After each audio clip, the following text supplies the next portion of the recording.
मेरे सभी व्यूवर्स को योगी सुरेंद्र सिंह की तरफ से सत श्री अकाल एवं प्यार भरी नमस्कार।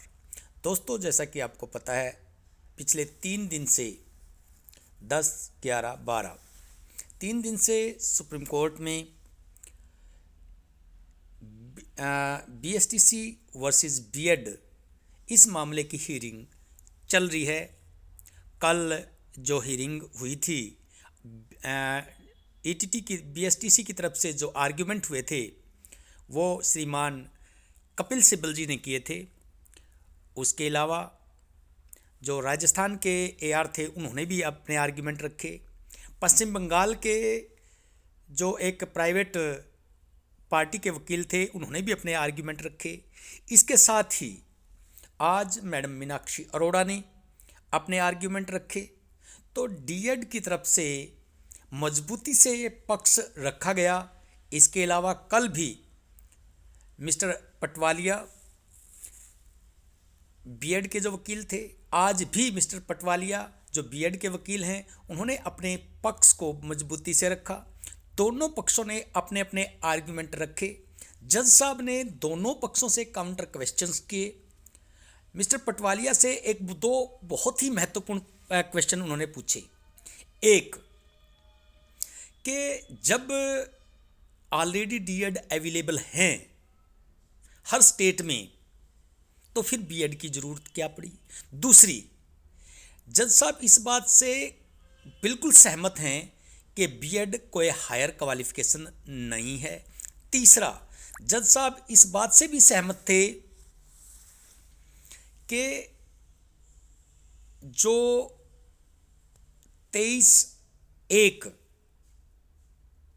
जो रिलैक्सेशन इन मिनिमम क्वालिफिकेशन है वो एक पीरियोडिक थी। बहुत सारे ऐसे इश्यूज थे जो जज साहब ने, दोनों जज साहिबान ने काउंटर क्वेश्चंस किए, मैडम मीनाक्षी अरोड़ा से भी, राजस्थान के जो गवर्नमेंट के सरकारी वकील थे उनसे भी, मिस्टर कपिल सिब्बल से भी, और ख़ास तौर पर उन्होंने जो क्वेश्चन किए वो एडवोकेट पटवालिया से किए। और उन सारे क्वेश्चंस को यदि आप ध्यान से देखेंगे जो उन्होंने पूछे वो बिल्कुल रेलेवेंट क्वेश्चंस थे। जैसे कि जो एजेंडा था, जो पॉलिसी मैटर था, जो नोटिफिकेशन है, पॉलिसी मैटर पर उन्होंने क्वेश्चन पूछे। क्या एनसीटी एकेडमिक बॉडी है या नहीं, इस विषय में उन्होंने क्वेश्चन पूछे।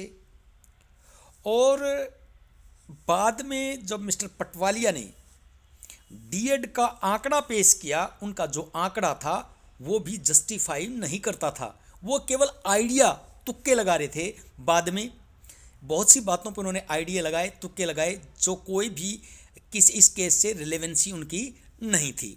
तो ये बहुत बड़े बड़े लर्न्ड वकील हैं, विद्वान वकील हैं। और जज साहब, एक बात पक्की है कि जज साहब, दोनों जज साहिबान ने इस केस को बड़ी माइन्यूटली सुना है। अब इसका फैसला क्या होगा, लीगलिटी क्या है, इस विषय में तो डिसाइड केवल माननीय सुप्रीम कोर्ट के विद्वान जज ही कर सकते हैं। लेकिन जो हियरिंग सुनी, मैंने पूरी आर्ग्यूमेंट सुने सारे वकील्स के, चाहे वो डीएलडी का हो, चाहे वो राजस्थान गवर्नमेंट का हो, चाहे वो पश्चिम बंगाल का हो, चाहे वो बिहार के हों, इवन हमारे पंजाब की तरफ से भी रिप्रेजेंटेशन दिया गया है इसमें कि पंजाब गवर्नमेंट की बात रखी गई कि पंजाब गवर्नमेंट में भर्ती हो चुकी है और उसका जो मैटर है वो इस जो सुप्रीम कोर्ट का डिसीजन है इस पर डिपेंड कर रहा है। हालांकि 1 मिनट का टाइम उन्होंने मिला तो उन्होंने भी अपनी बात रखी है।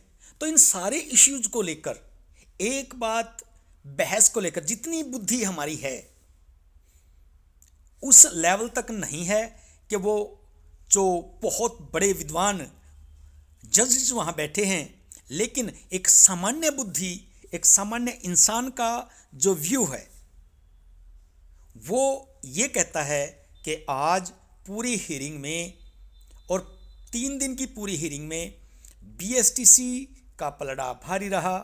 बीएसटीसी के जो फैक्ट थे वो बिल्कुल जेन्युइन थे और बहुत सारी जगह, बहुत सारी पॉइंट्स पे तो दोनों जज साहब सहमत थे। उन्होंने एडमिट किया कि वी आर एग्री। और जज मिस्टर पटवालिया से बीएड इशू को लेकर बहुत सारे क्रॉस क्वेश्चंस जज साहिबान के द्वारा किए गए। तो इन सारी जो सीरीज है, इस सीरीज को देखते हुए मुझे ये निश्चित तौर पर लगता है कि जो भी फैसला आएगा कल, दोनों पक्षों से या जितने भी पक्ष हैं उनसे रिटन कमेंट्स मांगे गए हैं, जिसको रिब्यूटल भी बोलते हैं, वो मांगे गए हैं। तो उस रिब्यूटल के बाद जज साहब 16 तारीख इसमें लगी है हमारे मामले में कि 16 जनवरी को इस मामले की फिर से सुनवाई होगी। सारे के सारे जो समूह हैं, पक्ष हैं, वह अपने अपने रिटन स्टेटमेंट देंगे, रिब्यूटल देंगे, यानी कि जो एक्स्ट्रा एविडेंस हैं वो देंगे। तो इन सारों को कंक्लूड करके मुझे लगता है कि इस फैसले को आने में मुझे नहीं लगता कि 16 तारीख को भी ये फैसला हो जाएगा। हाँ, कंक्लूड जरूर हो जाएगा और कंक्लूड होने के बाद अवश्य ही नेक्स्ट वीक में ये फैसला सुना दिया जाएगा। और आशा रखिए, आशान्वित रहिए कि अवश्य ही ये फैसला न्याय के एजुकेशन के इतिहास में एक मील का पत्थर साबित होगा और जो लाखों लोगों की जो अपेक्षाएं हैं उन अपेक्षाओं के अनुरूप होगा। तो दोस्तों, ये वीडियो, ये निष्कर्ष कोई भी किसी लीगल पहलू पर नहीं है, ये केवल एक कॉमन राय है। जो आर्ग्यूमेंट सुना, उस आर्ग्यूमेंट के आधार पर एक सामान्य जो व्यक्ति है, एक जो सामान्य जो कॉमन सेंस का जो सोच है, कॉमन सेंस से जो निर्णय हम ले सकते हैं, वो ये बात है मेरी अपनी नॉलेज के अनुसार। तो दोस्तों, आशा है आपको पसंद आई होगी और इसको पसंद आने पर आप अपने कमेंट्स जरूर करें, लाइक करें, शेयर करें, ताकि ज़्यादा से ज़्यादा मित्र इसका आनंद उठा सकें, इसको सुन सकें। Thanks a lot.